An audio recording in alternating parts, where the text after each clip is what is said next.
Waalaikumsalam ya.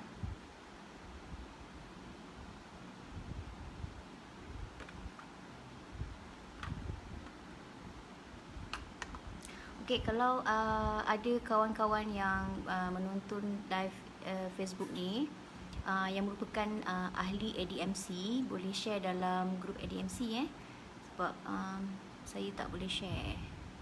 Tak ada button share. So someone boleh bantu untuk share dalam grup ADMC. So that kawan-kawan kita kat sana boleh bila-bila masa dia boleh tengok balik video ni.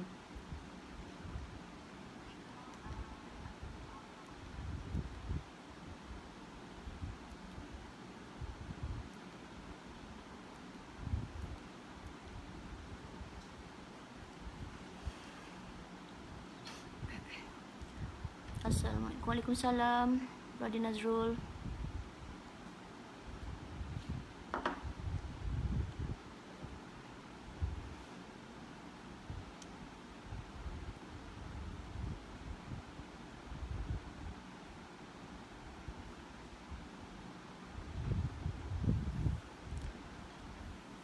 Waalaikumsalam.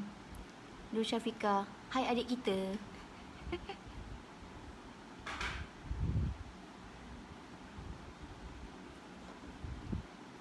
Kita tunggu sekejap je lagi. Dan saya boleh teruskan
Okey, Namin Romaino, merahnya sis.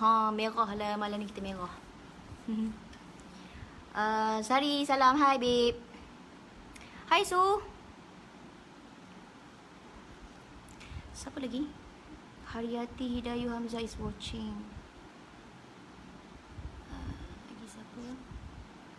Okey, dah pukul 9 So, Waalaikumsalam. Cantiknya baju merah Mak Ngah. Malam ni kita merah. Kasih semangat sikit. Korang tak lemah-lemau. Sebab apa pilih merah? Sebab hari ni macam body rasa letih. So, bila body saya rasa letih, saya akan enhancekan balik physical body tu dengan warna-warna macam ni. So, it's quite interesting bila kita ni suka bermain dengan colour kan. Kita tengok environment tu, tengok body kita rasa macam tak best, dan kita play around with the colours. Right, okay lah, kita start lah dah pukul 9 dah. Okay, Bismillahirrahmanirrahim. Assalamualaikum warahmatullahi wabarakatuh. Terima kasih kepada semua kawan-kawan yang sudi menonton live video Facebook untuk malam ni. So malam ni kita nak cerita pasal mengapa pula bagaimana nak mengatasi rasa derita. Okay, we talk about kita cakap pasal anxiety disorder lah, dalam konteks anxiety disorder. Tapi saya mengharapkan supaya kawan-kawan yang menonton video ini supaya jangan kita jumutkan ataupun kita kecilkan skop kita hanya dalam konteks anxiety disorder. So cuba kita kembangkan konsep itu dalam kita punya kehidupan seharian yang lain, dalam situasi-situasi kehidupan kita yang lain. So jangan kata anxiety disorder sahaja benda yang menderitakan kita, tapi sebenarnya ada banyak lagi perkara-perkara dalam hidup kita ni yang kita ada perspektif dia merupakan satu situasi yang menderitakan atau benda-benda yang sengsara. Alright. So Kalau kawan-kawan yang menonton ni most probably adalah kawan-kawan yang sedang mengalami anxiety, yang mungkin anxiety-nya tengah tinggi, level tengah tinggi, atau mungkin ada yang dah pulih, atau mungkin ada yang dah pulih tapi datang balik. Okay, so mungkin kalau kawan-kawan yang menonton video ni boleh komen apa sebenarnya yang buatkan you all rasa suffered sangat ataupun rasa menderita sangat tentang anxiety. Bila kita sebut pasal anxiety, apa sebenarnya yang rasa derita sangat anxiety? Dari konteks apa? Dalam perspektif yang bagaimana yang you all rasa anxiety ni sangat-sangatlah menderitakan, sangat-sangatlah sengsarakan hidup kita. So share dalam komen, mungkin kita kat situ boleh buka kata ice breaking sikit. Yang you all nampak anxiety disorder ni menderitakan, sengsarakan hidup kita ni dari konteks mana. So boleh share dekat dalam komen. Kenapa kita rasa anxiety disorder tu sangat-sangat menderitakan, suffered? Apa yang menyebabkan kita rasa suffered sangat bila alami anxiety? Lagi-lagi pula kalau yang dah 7 tahun, 10 tahun mengalami anxiety. So boleh share kan dekat mana, pada situasi mana yang kita nampak anxiety tu sangat-sangatlah suffered. Macam menderita sangat, rasa macam tak boleh pergi jauh, tak boleh move on dah. Kat mana? Mungkin boleh kawan-kawan ada yang sudi nak share, komen kat mana anxiety tu menderita, dari segi aspek physical symptom ke, dari segi aspek emotional symptom ke. Haslinda Lin, Assalamualaikum. Waalaikumsalam Linda. So dekat mana?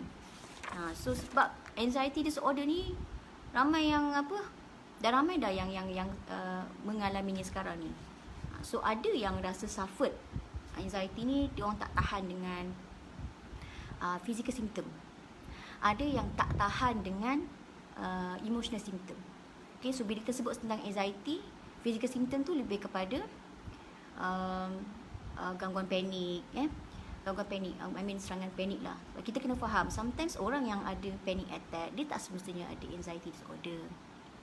Okay, orang yang ada panic attack, dia tak semestinya mengalami anxiety disorder. Dan orang yang mengalami anxiety disorder tidak semestinya mengalami panic attack. So panic attack ataupun serangan panik merupakan salah satu sahaja simptom di bawah anxiety disorder. Sebab itu saya kata dapatkan diagnosis yang betul. Okay, jangan kita self-diagnose, elakkan daripada self-diagnose. Kenapa? Sebab kita tak nak berada dalam lagi lama dalam kitaran anxiety tu. Okay, so dapatkan diagnosis yang tepat. Saya boleh kongsikan sikit. Ada yang tanya dekat saya, okey ke kalau dia dapat self-diagnosis daripada general practitioner, maksudnya doktor-doktor biasa. Sebab ada yang menganggapkan bahawa kita perlu mendapatkan diagnosis yang tepat daripada pakar psikiatri atau clinical psychologist.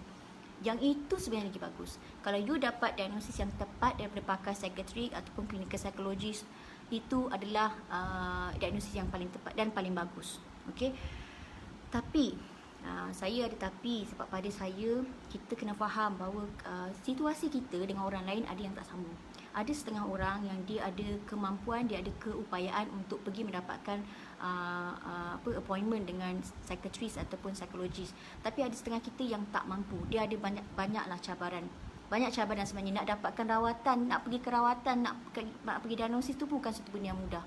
So pada saya, pada pendapat saya lah, ini pada pendapat saya, kalau you all dapat diagnosis daripada general practitioner pun, doktor di klinik ke kan, yang biasa-biasa pun, pada saya tidak ada masalah, because diorang pun belajar medical kan, diorang pun belajar medical. So kenapa kita nak menidakkan diagnosis mereka? Pada saya lah. Tapi sebaik-baiknya kalau dapat pergi psikiatris and juga psikologis, itu lagi baik. Tapi andai kata kita ni berdepan dengan banyak sangat masalah, berdepan dengan banyak sangat kekangan, mungkin stigma daripada keluarga tak bagi langsung pergi psikiatris, tak bagi langsung kita ni nak kata check kita ni mental ke tak mental, contohnya perkataan tu. Okay, so disebabkan kekangan tu kita rasa macam terhad untuk kita nak buat appointment. So it's okay, kita dapatkan diagnosis daripada general practitioner pun memadai. Tujuannya adalah untuk nak confirmkan kita betul-betul sihat ke atau tak sihat. So kalau doktor kata you memang ada anxiety disorder ni, so kita boleh pergi pada next step. okey, pergi pada proses rawatan. Kalau kita masih berada dalam kitaran yang sama, merasa-rasa mengandai-andai atau menganggap-anggap yang kita ni ada anxiety disorder, you akan lagi lama dalam kitaran tu. So lagi lambat you nak keluar daripada keadaan tu. So yang paling sesuai adalah you dapatkan diagnosis yang tepat, sama ada you sihat dari segi emosi, dari segi fizikal, dari segi mental. Okay? So okay, saya tak sempat nak baca komen banyak sangat. Okay, tak apa, nanti kita go through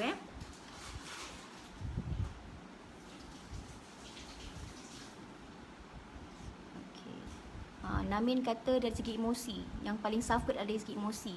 Kenapa yang paling suffer tu dari segi emosi? You know how tiring tau, sangat-sangat memenatkan bila you sentiasa consistently berada dalam perasaan gelisah, resah, cemas yang berpanjangan. Sangat-sangat tiring. And bila you berada dalam fasa macam tu, macam sentiasa orang lain okey, tapi you sentiasa rasa tak best, rasa gelisah, rasa panik, rasa cemas, rasa tak sedap hati all the time. So benda tu memenatkan. So benda tu lah yang buatkan kita rasa suffer, betul tak? So itu antara perkara yang membuatkan seorang itu merasa berderita apabila mengalami anxiety disorder, because of emosi tu.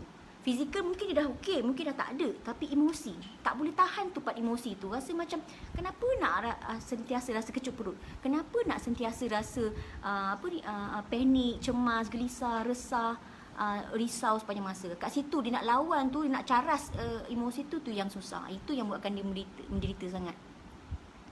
Okey, Su punya komen, anxiety disorder menyebabkan energi kita drain. Tapi bagi saya sekarang ni, saya melihat ni peluang saya grow and keluarkan potensi diri. That is right. Anxiety disorder memang boleh menyebabkan energi kita drain. Tapi kalau kita gunakan anxiety disorder ni sebagai salah satu tools untuk kita nak lebih evolve, lebih transform, itu lagi baik. Sebab itulah yang kita nak buat sekarang. Bukan kita nak letakkan anxiety tu sebagai orang kata satu macam ni, orang kata macam kita tak nak letakkan diri kita sebagai mangsa keadaan kepada anxiety. So kita nak gunakan anxiety tu sebagai satu platform langkah untuk kita keep moving on. Alright. Izwan Alif, Waalaikumsalam. Mia pun rasa dari segi aspek emosi, dari segi aspek fizikal, dia merasakan itulah perkara-perkara yang menderitakan. Dari segi fizikal, takkanlah tak menderita kalau ada setiap masa rasa macam badan tu shaking. Setiap masa rasa shaking. Bila dia buka macam ni, kadang-kadang ada setengah orang dia macam ni tau, dia shaking tangan dia. So suffered, betul tak? Setiap masa you rasa dada ketat, suffered. Setiap masa you rasa sesak nafas, macam you terpaksa tarik nafas dalam, suffered. Tak macam orang lain, betul tak? So setiap masa you rasa dizzy, pening, you sampai tahap bila nak berjalan tu macam kena pegang dinding, suffered. You tak normal. And suffered tak kalau you tak boleh selera makan, yang you sentiasa sendawa disebabkan GERD, gastric, kan, perut selalu kembung, suffered. So that is physical symptom. Itulah konteks anxiety disorder yang buatkan seorang itu sentiasa merasa derita. Okay, very suffering. Okay, Akmal Simura Aizawa kata bila anxiety relapse, hard nak handle overthinking sampai insomnia. Yes, ada setengah-setengah keadaan it's hard untuk bila dah relapse tu berlaku, sangat susah untuk kita nak kata overcome balik. Kenapa? Sebab kita kena tahu, okay, dia punya situasi dia macam ni.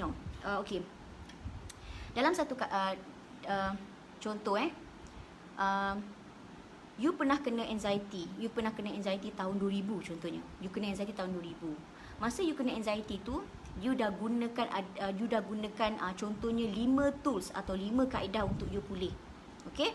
So you dah berjaya pulih. Within 1 year or 2 years you dah pulih. You dah boleh dapatkan balik life tu. Okay? So tahun 2000 you kena anxiety, you dapat 5 kaedah, 5 cara untuk nak overcome dengan you punya keadaan. So you dah pulih. Tetapi pada tahun 2010, dah lepas 10 tahun, anxiety tu relapse. Dia datang balik. So, 5 tools tu tadi tu sebenarnya dia dah expired. Bukan expired, maksudnya you kena upgrade. Dia kena upgrade. Dia features baru. That's why you rasa yang kali ni relapse agak susah nak pergi jauh, nak pergi gerak ke depan lagi. Sebab you dah try untuk gunakan yang jalan-jalan yang lama tu dah tak boleh. Sebab apa? cara tu dah kena upgrade lagi. Sebab tu saya kata knowledge tu berkembang. Ilmu tu dia tak statik kat situ, dia bukan macam lopak air membusuknya, tak. Dia macam sungai, dia mengalir terus tu. Ilmu tu you kena belajar macam mana upgrade balik supaya you dapat bila bertemu lagi dengan anxiety tu, relapse balik, you dapat overcome balik. So itulah dia. Dia kena apa? Upgrade. Sebab apa? Memang masa kita kena tu kita dah upgrade. Betul tak? Masa kita kena anxiety, kita pulih, kita ada naik satu step lagi. Dari segi kematangan, dari segi kefahaman, dari segi pengetahuan, naik satu step. But then bila kita dah okay and then relapse balik anxiety tu, kita kena gunakan lagi, kena upgradekan lagi kita punya knowledge, kita punya tools, kita punya pengalaman-pengalaman tu upgrade lagi untuk overcome balik benda tu. So memang bila dah relapse tu memang situasi tu agak sukar. So kena continue lagi, cari lagi ilmu, cari lagi. Okay, Loretta, hai. Hai Loretta. Azay Alisha, hai. Su anxiety setback, yes. Sangat susah bila dah setback. Saya dah 2 kali tukar ubat. Yang penting jangan stop ubat sekiranya doktor tak nasihatkan. Kalau doktor suruh makan ubat, jangan stop unless you dah ada kekuatan dalaman yang tersendiri, you nak try untuk nak challenge yourself. Dapatkan nasihat doktor. Tanya doktor, saya nak challenge diri saya macam mana. Kalau dia kata macam okey, boleh, dia bagi semangat, dan okey. And then selalu cari orang yang berikan you semangat dalam you punya proses rawatan. You cari psychiatrist, you cari psikologis yang sentiasa encourage you, support you betul-betul. Memang ada. Memang mula-mula nak dapat tu memang susah lah. Mungkin you akan jumpa dengan psychiatrist yang macam acu tak acu, endah tak endah, biasa melayan, biasa-biasa je. Tapi kalau you mencari, insyaAllah banyak doa lah. Nak jumpa, bertemu jodoh yang betul-betul dengan psychiatrist, psikologis yang sesuai tu memang agak susah lah. Macam nak jumpa jodoh kan. Tapi cuba. Sebab apa? Dalam proses rawatan kita memerlukan support system. Dari segi family, dari segi kawan-kawan, dari segi perawat. So support system tu mesti kuat. InsyaAllah dia akan membantu kita lebih cepatlah nak keluar. Okey, Kak Nur Huda, Waalaikumsalam.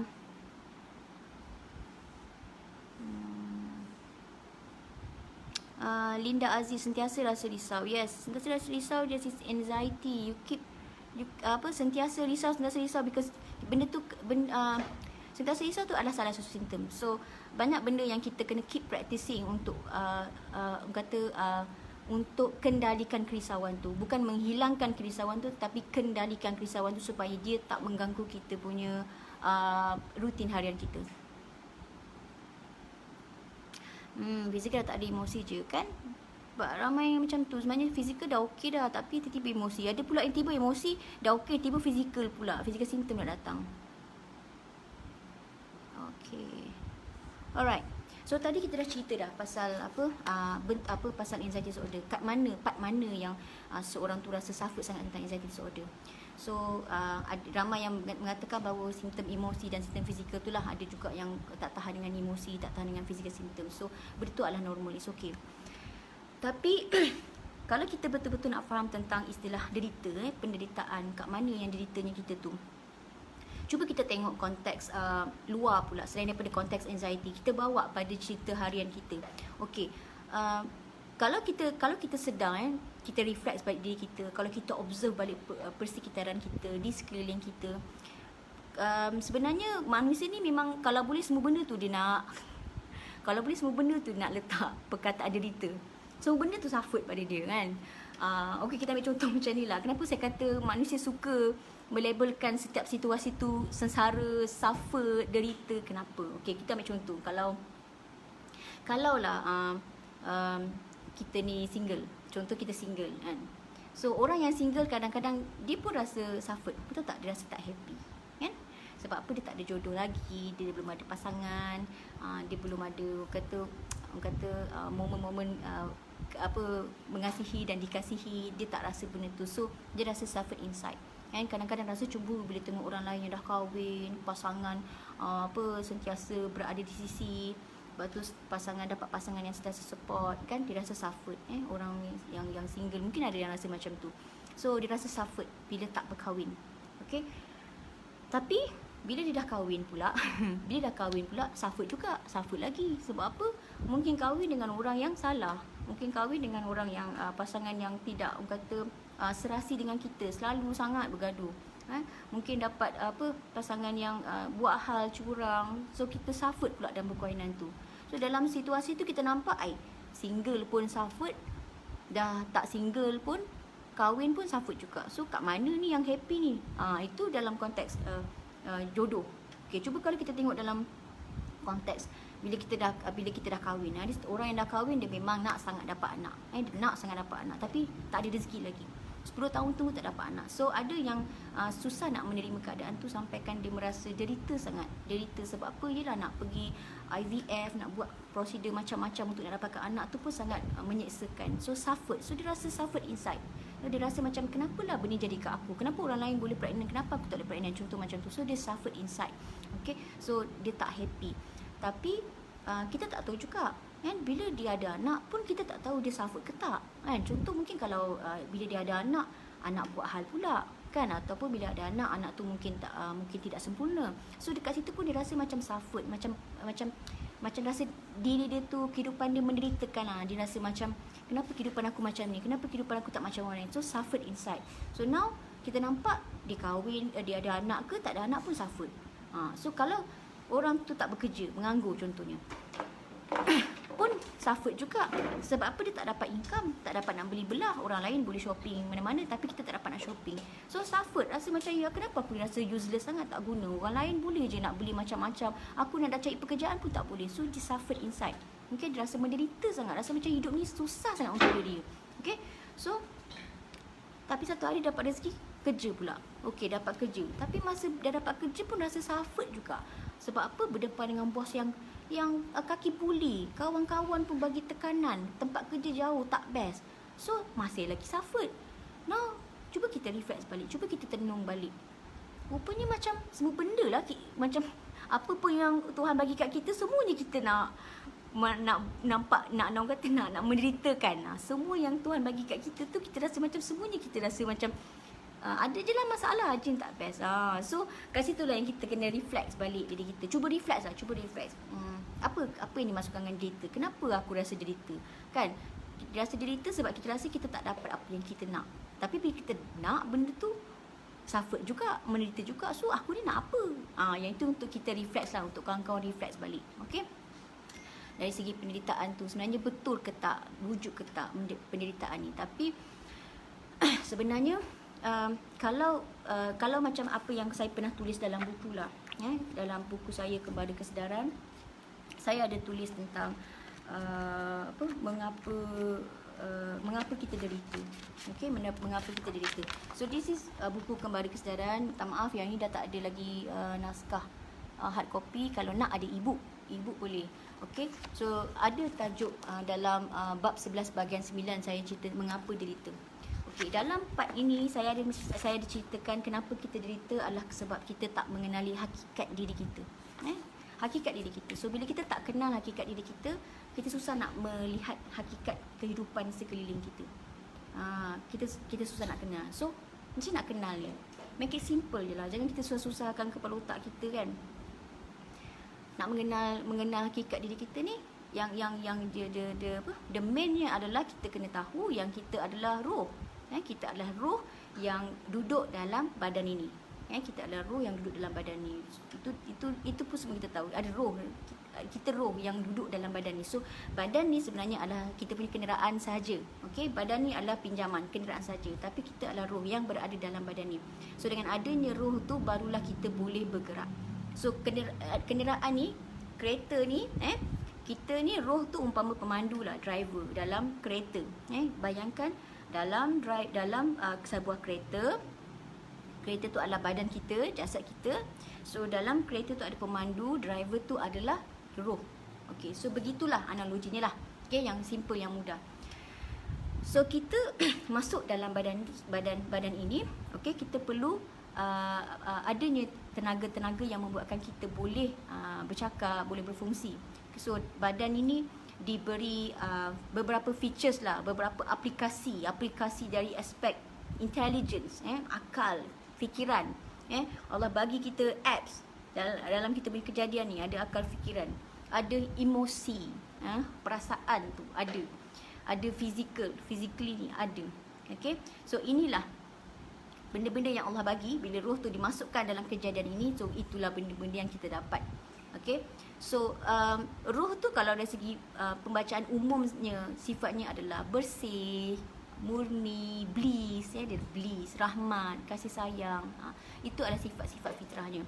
Okay, tapi apabila dia masuk ke dalam tubuh badan ini, bila dia dah diberi apps fikiran, apps intelligence tu akal, diberi apps emosi dan perasaan, maka kita diberi izin untuk merasai benda yang selain daripada bliss, daripada rahmat, daripada kasih sayang. Kita merasa benda yang orang kata against atau aside of rasa murni, rasa bersih, rasa sejahtera tu, kita akan merasa benda yang sebaliknya. So maksudnya apabila roh itu masuk dalam badan, roh itu sifatnya yang bersih, murni, jernih kan. Okey, kasih sayang, dirahmat di semua ni. Bila dia masuk dalam badan ini pula ada beberapa features yang mengizinkan kita untuk berfikir, mengizinkan kita untuk beremosi. So masuk je kita akan dibenarkan mengalami beberapa pengalaman selain daripada sifat roh tu, iaitu sedih, kecewa, marah, bersalah, malu, risau, gelisah, resah. So now kita dah rasa benda-benda macam tu, betul tak? So kita dah mendapat pengalaman itu, dua-dua kita dah dapat. So, itulah hukum alam. Maksudnya hukum alam tu memang ada hukum dualitinya, pasang-pasangan. Maksud itulah yang saya kata tadi, kalau kita faham, kita faham hakikat kehidupan kita, kita faham hakikat diri kita ni siapa. Kita roh je yang berada dalam badan ni. Kita punya kenderaan kita yang kita bawa ni. Sebab itu badan ni kena servis lah kan, kena servis, kena jaga betul-betul. Kalau tak apa kata cepat rosak kan, kena masuk bengkel, masuk hospital. So kena jaga betul. So now bila kita jaga roh kita, bila kita memahami hakikat diri kita adalah roh, okey, memahami hakikat kehidupan tu adalah mempunyai hukum-hukum dualiti. Contohnya ada lelaki, ada perempuan, ada siang, ada malam, ada sedih, ada gembira, ada miskin, ada kaya, ada kuat, ada lemah. Kita faham konsep-konsep tu, hukum dualiti tu memang kita faham. Dalam pada kita pernah sihat, Allah bagi uji untuk kita pernah sakit. So inilah anxiety disorder. Ini sebagai satu orang kata test sikit ni macam mana kan kita boleh sakit. Ada ketiga juga bila kita pernah rasa juga tak ada duit, tapi banyak kali juga kita rasa peluang untuk rasa ada banyak duit. So benda-benda tu kita akan rasa up and down, berpusing-pusing. Macam sebab itulah antara benda yang Allah suruh kita tengok kitaran orang kata hukum alam, kita tengok kejadian-kejadian alam ni semua, sebab di situ ada hikmah-hikmah yang kita nak ambil. That's why bila kita nampak bumi itu berputar, kita nampak dia berpusing, benda tu semua ada sebab. Begitulah kehidupan kita di sini. Bawa kepada realiti, current situation kita, itulah dia. So apabila kita bercakap pasal penderitaan tadi, that's why saya kata bila kita dah memahami hakikat diri kita, okay, kita dah memahami hakikat kehidupan kita, yang mana kita akan mengalami perkara-perkara begitu yang menyedihkan. So kita akan kurang sikit rasa suffer tu, sebab yang menyebabkan kita ni kadang-kadang terlampau tinggi sangat rasa kesengsaraan tu, terlampau tinggi sangat rasa penderitaan tu, sebab kita ada satu niat untuk nak mengelak daripada rasa derita. Yang ini. So percaya atau tak percaya, kalau cuba kita reflect balik diri kita, sometimes kita pergi kelas, kita belajar ilmu kan, kita belajar ilmu self healing contohnya, kita belajar self therapy, kita belajar apalah perkara-perkara yang nak membantu diri kita tu, self help tu. Sebenarnya ada setengahnya kita tak perasan yang kita nak belajar benda tu adalah sebab kita nak mengelak daripada rasa derita, mengelak.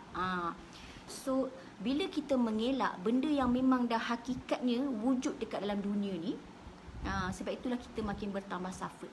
Okay, so kita tak boleh mengelak penderitaan itu, tapi kita boleh mengendalikan penderitaan itu dan memahami penderitaan itu. Bila kita memahami, kita tahu bagaimana nak menguruskan dia, penderitaan itu. Because First thing kita tahu, knowledge kita tahu yang itu adalah hukum ni memang dah ada dalam dunia ni. Hukum alam dah begitu, hukum dualitinya begitu.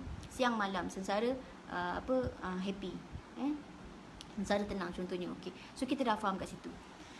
So bila kita sebut tentang kita sebut tentang penderitaan ni, saya ada kata yang saya nak bincangkan dalam live video ni adalah 5 perkara yang kita boleh gunakan untuk overcome ataupun mengatasi rasa derita.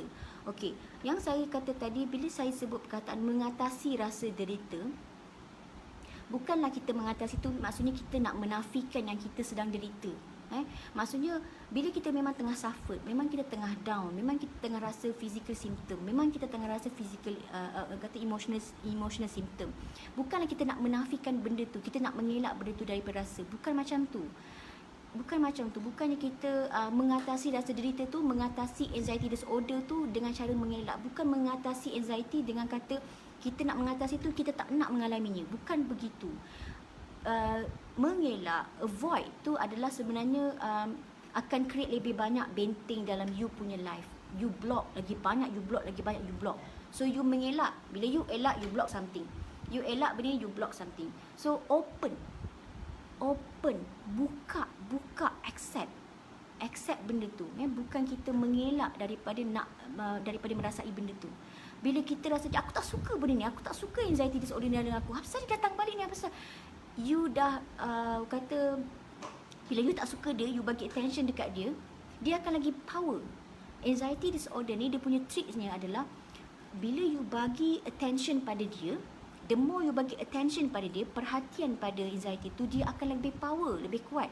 Sebenarnya bukan pada anxiety saja, tapi pada apa-apa juga subjek, apa-apa juga perkara, something yang you bagi fokus, something yang you beri tumpuan kepada benda tu akan lagi powerful. So same goes dengan anxiety. Bila you makin fokus pada simptom, you makin fokus pada emosi. Kenapa emosi aku tak pernah stabil ni? Kenapa emosi aku resah je, asyik digelisah je? Kenapa? Bila you fokuskan benda tu, it's become more powerful. Dia akan become berkuasa. So now jangan bagi kuasa dah pada anxiety tu. Maksudnya you treat yourself untuk layan benda tu just macam okay, dia nak ada, dia nak datang, let it be. Emosi resah, gelisah, panik ke apa, let it be. Okay, so it is by process. Benda tu untuk nak ajar diri kita untuk accept tu by process. Bukannya makan masa 1 hari so boleh settle, no. Tapi mungkin ada 5 perkara yang you boleh ajar diri untuk mengatasi penderitaan.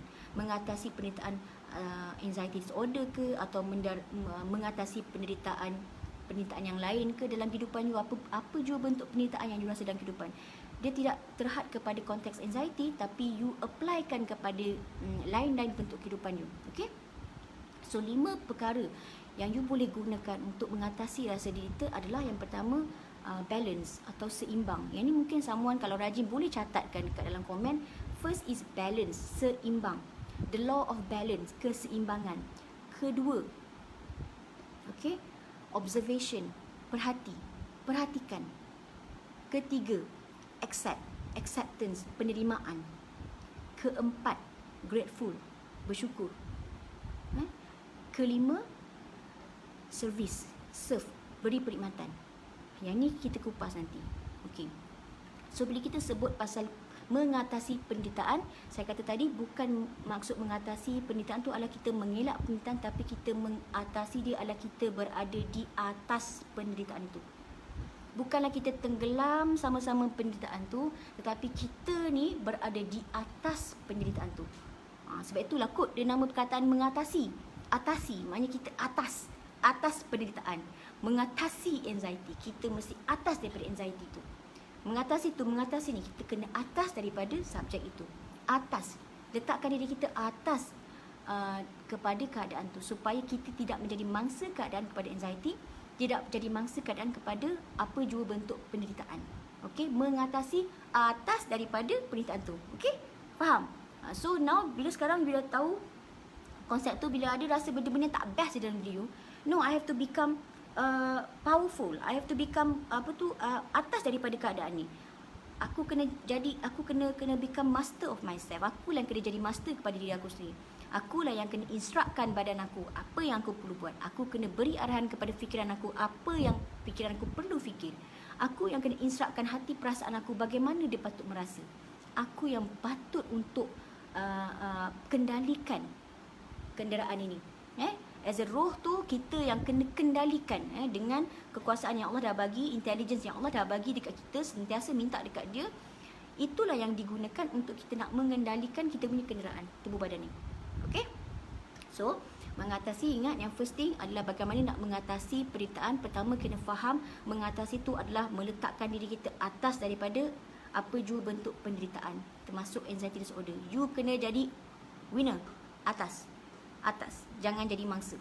From now on, you kata dengan diri you, no matter what anxiety, aku dah penat. Dah 10 tahun aku dengan kau. Okay, aku dah 10 tahun dengan kau. Setiap masa aku penat, setiap masa aku trigger, setiap masa aku... No, now aku nak put a full stop. Aku kena atas daripada kau. Sekarang kau dengar cakap aku. Macam tu. Yang itu pun sama, saya selalu kata it's by process. Something yang you train diri you, something yang you nak ubah habit, something yang you nak change, something you nak transform dalam life you, it have to continuously, mesti berterusan, konsisten, berterusan buat sehingga dia jadi habit yang baru. Okay? So now, yang pertama nak mengatasi penderitaan. Yang pertama saya kata balance ataupun keseimbangan. Okey, apa yang dikatakan dengan balance, keseimbangan ni adalah kita tahu tadi the law of balance. First tadi kita dah tahu hukum keseimbangan. Dah tahu, oh rupanya betul lah. Kalau kita gembira, ada masa kita akan sedih. Tu biasalah. Sebab tu ada orang tua dulu selalu cakap, kata jangan suka-suka sangat nanti sedih. Gitu. Ada kan, selalu kan. So kita pun jadi macam takut nak gembira. So datang nak gembira. Bukan macam tu. Maksudnya apabila kita gembira, kita beringat-ingat. Maksudnya beringat-ingat tu maksudnya bila kita tengah happy tu, ya Allah aku terima kasih ya Allah bagi aku kegembiraan hari ni, aku boleh ketawa. Alhamdulillah, bersyukur. Terus bersyukur. Janganlah sampai bila you dah ketawa tu, you rasa macam aku buang tebiak ke tiba-tiba aku ketawa ni kan. Macam orang tua cakap jangan banyak ketawa, jangan banyak gembira nanti sedih. No, janganlah buat konsep macam tu. Nanti you rasa down balik. Okay? So, bila you rasa gembira, beringat-ingat. Termasuk juga apabila you rasa terlalu sedih, beringat-ingat. Maksudnya bila you gembira akan datang sedih, betul tak? Tapi bila you sedih pun akan datang rasa gembira. So benda tu akan replace. So itulah yang pertama tadi kata balance tu kena tahu. Konsep balance tu, hukum alam yang ada keseimbangan tu kena tahu. Okay? So balance dari segi kat mana pula? Dari segi mengendalikan diri kita lah. Kena balance. Kendalikan badan dengan cara balancekan badan kita, balancekan lifestyle kita. Dari segi selalu saya sebut pasal apa ni, 4 perkara. Selalu saya sebut pasal 4 perkara ni yang kita perlu rawat dan perlu kita pulihkan. Balancekan benda ni semuanya. Keep balance, integrasikan dia. Okay, dari segi aspek you punya fisiologi badan you, kenalah keep moving, bergerak, bagi berpeluh sikit. Okay, jagalah dia, bagi makan yang baik-baik, bagi makan yang sihat-sihat. Kalau macam saya yang suka makan ni, memang kadang-kadang saya pun makan pun tak apa-apa juga kan. Ada je kadang-kadang saya punya GERD datang, tapi dia tak teruk. Cuma apabila kita rasa body kita akan bagi signal. Bila kita rasa body kita dah tak sedap tu, pandai-pandailah pergi detox kan. Pandai-pandailah pergi cari jus hijau kan. Apa-apa green juice ke apa-apa you nak buat untuk detox. Detoxify ada banyak bentuk. Itu nanti cerita lain, panjang sangat pula nanti kan. Okay, so jaga badan, jaga dari segi punya movement, keep moving. Lepas tu jaga pemakanan, itu perkara yang saling berintegrasi. Kalau kita hanya jaga saja perut tapi tak jaga yang part lain, yang part kedua ni, dari segi you punya psikologi pun payah juga. Okay, psikologi dari segi cara you berfikir, pattern fikiran kita pun semua pun kena cover juga. Okay, maksudnya janganlah kita overcome dengan cara berfikir, tapi kita tak overcome dengan cara kita punya perut kita dijaga. Sebab apa? Kita punya kita punya fungsi otak kita, saraf kita ni memang ada satu hubungan yang sangat rapat dengan perut. Dia saling berkaitan. So bila you tak jaga yang ini, dia akan efek kat perut. Bila you tak jaga perut, dia akan efek kat sini. So dia kawan baik lah. Dia kena jaga sama-sama. So sebab tu saya kata kena seimbang. Okay, 4 perkara tadi dari segi aspek you punya fisiologi, dari segi you punya psikologi, cara you berfikir, mind you, dan you punya emotion you pun kena keep balance kan, rawat dia, pulihkan dia. Ini Yang 4 perkara ni kalau you nak go through benda ni satu-satu, ini kena masuk kelas. Sebab cerita dia panjang. Tapi saya boleh ringkaskanlah dalam live video ni. So, physical, physiology, you punya psikologi, you punya emosi, and you punya spiritual, kerohanian. Yang ini pun kena jaga juga. How deep your connection to the higher supreme, to the higher God, to Allah Ta'ala. Okay. So, kena jaga. Dan dia kena empat-empat ni seimbang. Ini saya kata integrate. Bila you integrate benda ni, insyaAllah. Okay. You jangan kurang salah satu, nanti dia cacat. Okay, dia kena balance. So, itu the law of balance. So, jangan jaga makan saja tapi tak jaga cara fikir. Jangan jaga cara fikir saja tapi you tak jaga makan. Jangan you jaga saja hubungan you dengan Tuhan tapi you tak jaga makan. Ambil semua macam-macam kan. Banyak toksin dalam badan. Jangan kata you jaga makan saja, you jaga makan tapi tak jaga emosi. Nak marah hari kerja, semua benda tak puas hati. Susah betul nak bersyukur. So benda ni kena balance. Okay, so itulah balance. Bila you amalkan benda ni, itulah antara perkara-perkara yang boleh mengatasi rasa derita tu. So it's by practice.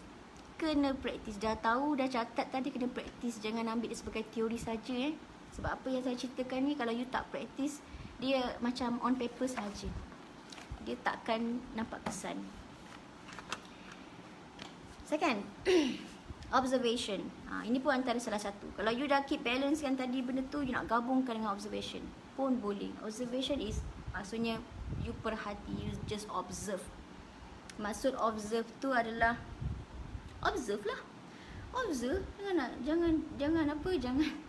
jangan berat-beratkan kepala, you just observe sahaja. Okay, now benda yang simple adalah bayangkan depan you ada satu ekor semut, and then you observe je semut tu. You tengok je semut tu. You tak payah labelkan dia apa-apa pun. Kalau you nampak semut tu, you tengok je semut tu. You tak payah cakap, oh dia adalah semut. You tengok je. Tak payah labelkan apa-apa. Oh, semut itu berjalan dengan kengkangnya, contoh. Tak payah labelkan benda tu. You just observe. Observe is just perhatikan saja. Okay, you just perhatikan saja without put any labels. Tak payah letak apa-apa labels. Tak payah letak apa-apa emosi. Okay, just observation. Okay, saya bagi contoh lah. Instead of you tengok semut tu tadi, you bayangkan you dekat tempat tinggi. Ini kalau orang-orang yang tak takut tinggi lah. Okay, you bayangkan you berada kat tempat tinggi. Okay, kenapa observation ni penting? Dan you boleh praktiskan apabila you rasa suffered. Okay, you boleh observe sendiri you punya suffering. Sebenarnya you boleh gunakan konsep observation tu dengan melihat you punya penderitaan. You bawa diri you keluar dari penderitaan tu. You become kejadian yang terasing daripada penderitaan tu. you just observe saja. Just observe saja apa yang you rasa. Apa yang you rasa. You tengah rasa sedih, you tengah rasa takut, you tengah rasa risau. You just observe. Okay. Nak rasa macam tu, nak experience benda macam tu, you bayangkan you berada kat tempat tinggi. Okay, so dekat bawah tu you tengok ada banyak kereta lalu lalang. Okay, kereta lalu lalang, belah sini dia lalu, belah sini dia lalu. Okay, kereta lalu lalang. Okay, sentiasa berterusan kereta tu. So you daripada atas tu, daripada bangunan tu, you tengok je kereta tu. You just observe saja. Kereta tu teruk, yang sini jalan terus je, yang sini pun jalan terus je. You just observe saja. Okay, tanpa ada labels. You akan rasa tenang, you akan rasa relax. That is observation. Same goes juga you bawa pada fikiran. Apa juga fikiran yang sampai dekat dalam diri you. Okay, you andaikan fikiran tu umpama awan. Okay, langit umpama kita punya minda kita lah, langit tu. Kan langit kita tu sebenarnya biru, itu jernih. Minda kita sebenarnya jernih pun. Kan, biru saja. Tapi bila ada awan yang putih, awan mendung, awan tak apa-apa awan kan. So bila you rasa, you observe awan tu, and then you tak suka dengan awan tu, kat situlah you rasa suffer. But the moment you just observe saja awan tu, and you just let it be, biar je awan tu nak datang dan pergi, you akan kurangkan rasa derita tu. Okay, so sama juga macam you tengok daripada atas tadi, you tengok kereta tu, bila you tengok saja kereta tu tanpa ada apa-apa perasaan, tanpa meletakkan apa-apa label kepada apa yang you pandang itu, you akan rasa tenang. Dia akan rasa tenang tu. Okay, tak percaya praktis. Kena praktis. Kalau saya cakap, you tak akan rasa, you kena praktis. So, tengok je kereta tu. Tapi, the moment you rasa derita, kat mana? The moment you rasa derita, bila you tengok daripada atas, kereta tu, tiba-tiba you nampak kereta tu potong. Korang hajar kereta tu pergi potong pula. Yang kau ni patutnya kau masuklah belah kiri. Kau ni patut bagilah signal. Yang kau ni pun main melintas je. Nampak? Stress tak? Suffer tak? Suffer kan? Because kita bagi emosi. Kita beri emosi pada situasi tu. Kita berfikir pula yang sepatutnya kau macam ni, yang sepatutnya dia macam gini, sepatutnya dia berlaku macam gini. Kita pula yang try nak kawal benda tu. That's why kita dah suffer. Okay? So now, ajar diri kita untuk observe. Ajar diri. That is the most simple things pun sebenarnya. Instead of you nak cover yang 4 tadi benda tu kan. 4 tadi pun penat sebenarnya tu. It takes years pun benda tu. So train yourself day by day. Ambil satu moment untuk you observe. 1 minit pun jadilah. 1 minit you try to just observe. Observe apa benda pun. Observe je apa benda. Observe ni sebenarnya nak ajar you untuk fokus satu benda. Sometimes kita ada setengah orang yang dia susah nak fokus. So itu boleh train untuk you belajar balik fokus. Okay. Tapi ada setengah orang yang dia memang jenis fokus. Okay. So bila jenis orang yang jenis mudah untuk fokus ni akan jadi mudah untuk dia apabila dia hanya perlu untuk tidak buat apa-apa. Tak buat apa-apa. Dia tak perlu observe apa-apa, dia just diam je. Itu pun another level lah. Tapi boleh je kalau you nak ajar diri untuk observe. Okay, just observe. Kalau you datang fikiran-fikiran yang negatif, you just observe, perhatikan fikiran tu. Kalau you nak tahu cara dia, I beritahu you Loretta, pergi cari dia. Dia dah train. Loretta. I pick up nama Loretta. Dia dah train macam mana apa yang saya sharekan kat dia, macam mana cara observation tu, dia dah train, dia dah experience benda tu. So observation, you just perhati je fikiran tu. Okay, you perhati fikiran tu and then you akan nampak that you boleh separate daripada fikiran tu, dan fikiran tu adalah bukan diri you pun. Okay, fikiran tu adalah benda-benda yang lepas yang datang balik. Okay, benda-benda experience daripada persekitaran you datang balik. So no worries, you akan nampak benda tu. Okay, so observation. The third one is acceptance. Acceptance ni adalah konsep yang saya selalu kembangkan dalam tulisan-tulisan saya, dalam buku Kembali Kesedaran pun ada, dalam buku Anxiety and I, dalam buku Hello Anxiety Disorder yang you boleh download dekat dalam website. Okay, cuma buku Kembali Kesedaran ni tak boleh download lah, yang ni kena beli. Yang dua buku tadi tu e-book tu free, so you boleh download, boleh baca bila-bila. So I ada cakap pasal acceptance, penerimaan. Why acceptance? Because acceptance ni tujuannya adalah untuk kita nak meredakan fikiran-fikiran yang datang tu. By accepting, maksudnya apa pun yang berlaku, kita ajar diri kita untuk accept. Ajar tu memerlukan masa kan. Sebab itu saya kata acceptance, menerima bukan suatu proses yang mudah, bukannya proses yang cepat, tapi dia mengambil masa yang panjang. Tapi bila you ajar diri you, sikit-sikit hari-hari you ajar diri you, tak apalah aku terima je, tak apa aku terima je, tak apalah aku accept je, you akan rasa manis tu nanti. Eventually you akan rasa manis tu. But again, saya kata dia kena praktis. Kalau you tak buat, you just dengar saja, you takkan rasa. Accept. Maksud accept tu you boleh, maksud accept tu banyak. Acceptance you boleh tengok video. You boleh tengok video-video yang dalam YouTube channel saya, Anxiety Disorder Comparison. Yang situ I ada cerita pasal macam mana nak accept. Itu ada. So yang itu kita boleh skip sikit kalau nak tahu acceptance tu. Tapi basically macam tu lah. Bila you rasa emosi you tak stable, you rasa resah, gelisah, cakap kat diri you sendiri, kena ada self talk, beritahu aku terima perasaan ni. Aku terima sekarang ni aku sedang rasa nervous, aku tengah rasa panik, aku tengah rasa takut dengan COVID contohnya. Rasa apa-apa rasalah, you accept. Cakap pada diri you, buat self talk, you accept. Okay. Dalam acceptance memang banyak self talk. Okay, you bercakap sendiri.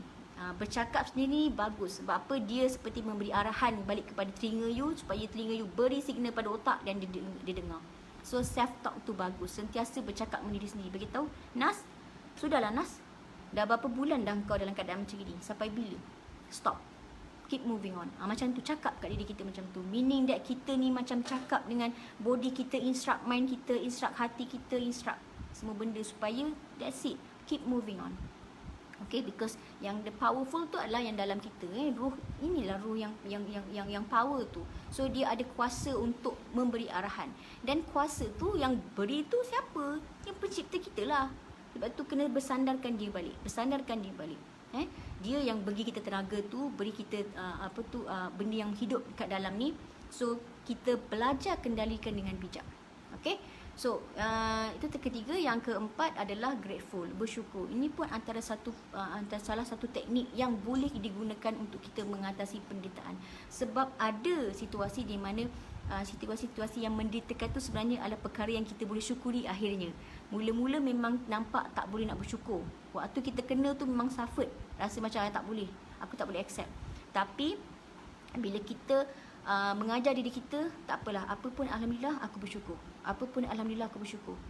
Sebab you akan nampak nanti setiap perkara yang berlaku dalam hidup you, apa pun benda yang suffered berlaku dalam hidup you, eventually akhirnya you akan nampak yang benda tu, ya Allah Tuhanku, aku bersyukur sangat aku diuji benda ni. Rupanya ada benda lain yang aku nak belajar. So sebenarnya kelebihan penderitaan, kelebihan ujian tu adalah sebenarnya untuk nak mengajar kita satu benda baru. So bila kita dapat belajar satu benda baru, kita faham satu benda baru, so naiklah satu tingkat. Okay, so kita rasa suffer lagi, kita belajar daripada suffering tu, naik lagi satu tingkat. Ada lagi suffering, kita belajar lagi benda baru, naik lagi satu tingkat. So benda tu adalah untuk nak menolak. Dan kadang-kadang kalau tak diuji, dia kat situ je, dia tak bergerak. Dia dah sebab comfort zone. So dia macam tak apalah, dah okey dah ni, dah okey. Sekali okey ke tak okey, boom, satu benda-benda yang suffered datang, baru saya nak cari tools macam mana nak overcome balik benda ni apa semua kan. So itulah cara dia. Bila datang benda tu, bagi tahu okey, ni mesti ada something, benda ni aku kena belajar apa okey, tak apa, aku go through benda ni.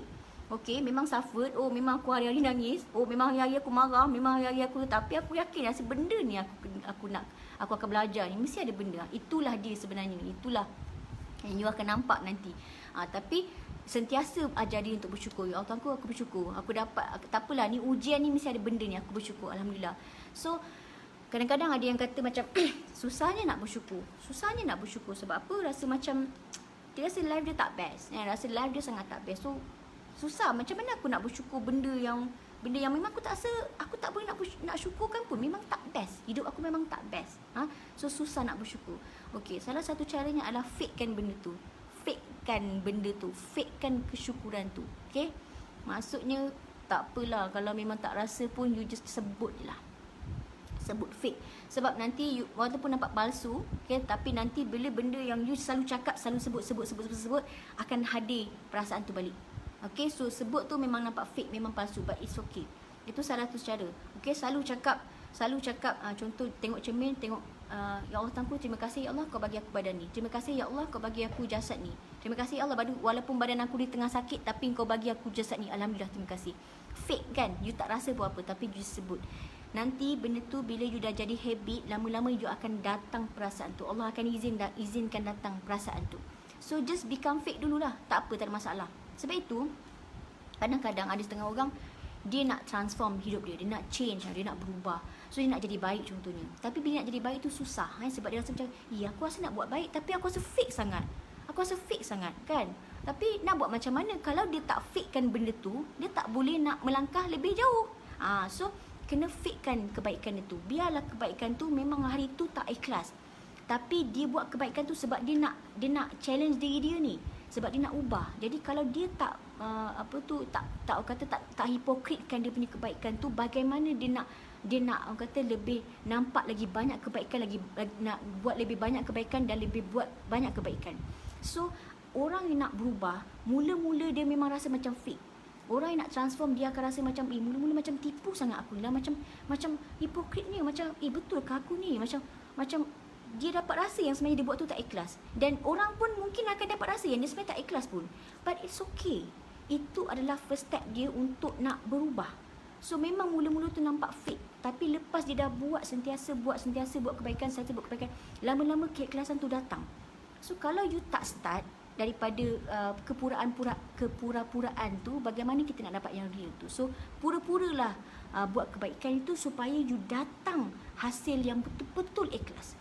You buat tu bukanlah you nak menganiaya orang, bukan you buat kebaikan tu sebab nak menganiaya orang, bukan. You buat kebaikan tu dengan niat sebenarnya you tengah nak train diri you ni untuk nak jadi baik, become orang yang baik. So fake, okay, fakekan benda tu. Sama juga you sebut tadi, you bersyukur, ya Allah Tuanku aku bersyukur, ucap terima kasih pada diri sendiri, ucap terima kasih pada mak ayah, ucap terima kasih pada anak, ucap terima kasih pada pasangan. Ucaplah terima kasih walaupun you rasa fake waktu tu, tapi ucaplah terima kasih dan bersyukurlah.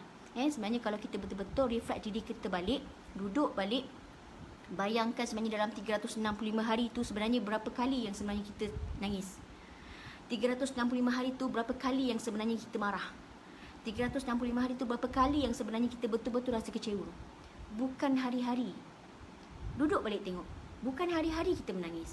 Bukan hari-hari sebenarnya 365 hari tu solid. 365 hari tu kita nangis. Tak. 365 hari tu solid hari-hari kita marah. Tak. 365 hari tu rasa sedih. Tak. Sebenarnya ada hari yang Allah bagi kita izin rasa gembira juga. So part tu lah korek balik bersyukur. Korek balik bersyukur. Itu 365 hari tengok dalam masa satu hari. Ada orang kata aku tak ada benda aku nak syukurkan. Tak apa, cubalah celik mata tu, benda yang kecil you syukurkan. Buka mata. Ya Allah Tuanku, terima kasih aku dapat buka mata. Ada orang tak boleh buka mata. Bayangkan. So benda tu kecil kan? Nikmat yang kecil tapi kita tak perasan. Tapi itulah yang kita boleh syukurkan. Tak perlu nak tengok benda yang besar-besar nak datang kat diri kita baru kita nak syukurkan. Kita belajar bersyukur sekecil-kecil nikmat. Okay. So bila you bangun tidur you rasa macam Alhamdulillah hidup lagi. Alhamdulillah hidup lagi. Lepas tu Alhamdulillah you boleh mandi, you boleh keluar, you boleh pergi kerja. Itu pun satu kesyukuran. Wa ima you dah drive sampai tu jam lah, lepas tu kena marah dengan bos, lepas tu buat kerja tak betul, balik tu you dapat rehat, you penat ke apa. Tapi kebanyakan hours tu, jam berapa 24 jam yang diberikan tu bukanlah 24 jam tu you rasa suffer. Mesti akan ada momen yang you rasa stable, tak ada rasa apa-apa. Suffer pun tak, gembira pun tak, sedih pun tak, marah pun tak. Relax, tenang. Itu ada. Itu di situlah momen yang kita kena korek, kena cari untuk kita banyak syukurkan. Banyak bersyukur. Banyak bersyukur. Saya sampai tahap apa tau? Saya nak ingatkan diri saya bersyukur sampai alarm saya tu saya setkan voice. Alarm pagi-pagi tu saya setkan alarm bangun pagi, lepas tu setkan alhamdulillah, lafaz alhamdulillah. So bila pagi-pagi tu dia akan bangunnya bunyi alhamdulillah, alhamdulillah, alhamdulillah.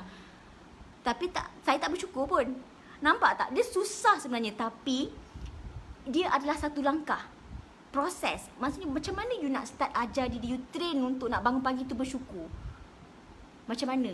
So itu adalah satu step yang sangat bodoh, yang sangat macam simple sangat dan sebenarnya susah pun, tapi tak apa, sekecil-kecil benda tu nanti you dah biasa, you bangun pagi you akan automatic, you train you bangun pagi, alhamdulillah, alhamdulillah, automatic. So you kena start, kena ada action, first step, first langkah you kena buat, otherwise you takkan dapat. Okay, so nak belajar bersyukur pun kena ada step, teruskan langkah, buat, ada action. Okay, so yang perkara kelima yang terakhir adalah serve service. Okay, tadi yang saya kata bersyukur boleh mengatasi rasa derita. So bila kita dah banyak bersyukur, dalam kita rasa bersyukur, of course kita akan dapat mengatasi penderitaan tu. Maksudnya kita atas daripada penderitaan tu. Okay, yang terakhir, yang kelima adalah serve, maknanya service. So bagaimana untuk kita mengatasi rasa derita tu adalah dengan kita berada di atas rasa penderitaan tu dengan cara kita serve. Serve ni apa maksudnya? Bantulah orang, beri manfaat pada orang lain. Janganlah jadi orang yang duduk saja tak buat apa-apa. Serve, bagi servis. Benda yang sikit. Okay, benda yang sikit. So meaning that you dah over the suffering. You dah mengatasi penderitaan tu. You dah berada di atas suffering tu. Bermaksud contoh dia macam mana? Benda yang simple. Kadang-kadang you perasan tak, ada setengah waktu yang you tengah down. Okay, you tengah down, tapi ada satu kawan datang kat you dan dia ceritakan yang dia tengah down. Okay, you ni dalam keadaan you sebenarnya memang zero lah. Memang you sebenarnya tak ada energy dah sebenarnya. Tapi you serve dia dengan cara you bagi semangat kat dia. Okay, you bagi semangat kat dia, and eventually you pun rasa semangat tu balik. Nampak tak? So, you suffered ni tadi sebab you rasa down. You suffered, tengah rasa suffer sangat sebab you rasa down, hari tu you start best. Tapi bila seorang kawan tu datang, beritahu yang, aku down lah. Bila you dengar macam tu, you pula tak sampai hati, you pula tolong dia. You serve dia, you bagi bantuan kepada dia. So, tanpa sengaja, dua-dua ni dah terbangkit. Dua-dua ni dah macam dah kembali bersemangat. See, serve. Itulah antara cara kita nak overcome ataupun mengatasi penderitaan tu. Dengan cara berilah perkhidmatan, berilah servis, bantulah orang, beri manfaat, jadilah orang yang bermanfaat. So dalam apa jua bentuk. It doesn't mean yang you kena you kena bagi talk ke depan orang ramai-ramai. It doesn't mean that. But sesimpel benda lah kadang-kadang ahli keluarga you datang kat you pun ceritakan masalah dia, you boleh serve dia, boleh bantu dia. Okay, benda-benda kecil. Itu dia bagi serve. So saya concludekan 5 perkara yang you boleh cuba. Okay, cuba praktis. Nak praktis 5-5 pun boleh. Nak buat salah satu yang sesuai dengan diri pun boleh, tak ada masalah. First is keep balance. Fahamkan yang keep balancing, the law of balance tu. Benda yang you kena balance dari segi you punya fisiologi, you punya psikologi, you punya emotion and you punya spiritual. And then observation. Ajar diri untuk banyak observe, jangan komen. Observe je, jangan komen. Okay, ketiga, accept. Ajar diri untuk accept, terima sahaja. Allow, benarkan, tak apa, benarkan, tak apa. Allah ada. So kat situ you letakkan Allah yang utama. Okay. Yang keempat adalah bersyukur. Ajar diri untuk bersyukur. Makin lama you bersyukur, banyak-banyak bersyukur, benda yang lagi banyak yang you akan boleh syukurkan nanti. Yang kelima adalah servis, you beri manfaat kepada orang lain. Okay, jadilah orang yang bermanfaat. Okay, so dengan pukul 10 saya pun dah explain. Okay, saya dah tunaikan janji saya untuk nak explain 5 perkara untuk you nak mengatasi rasa derita. So benda yang saya kongsikan tadi, you boleh apply dalam konteks anxiety disorder. Okay, dan you boleh apply juga dalam konteks kehidupan seharian. Because dalam kehidupan kita ni, bentuk-bentuk penderitaan tu bukanlah konteks anxiety saja, tapi ada banyak cabaran lain di luar sana. So kalau you dah dapat mengatasi anxiety disorder, you akan nampak anxiety tu adalah perkara yang sangat kecil. Sebenarnya ada lagi pelajaran-pelajaran yang lebih besar you akan belajar. Okay, so sebelum saya nak menutup tirai, saya nak tengok balik apa, takut ada yang terlepas ke apa ke. Kalau mana yang saya boleh jawab sekejap, saya jawab sekejap. Okay.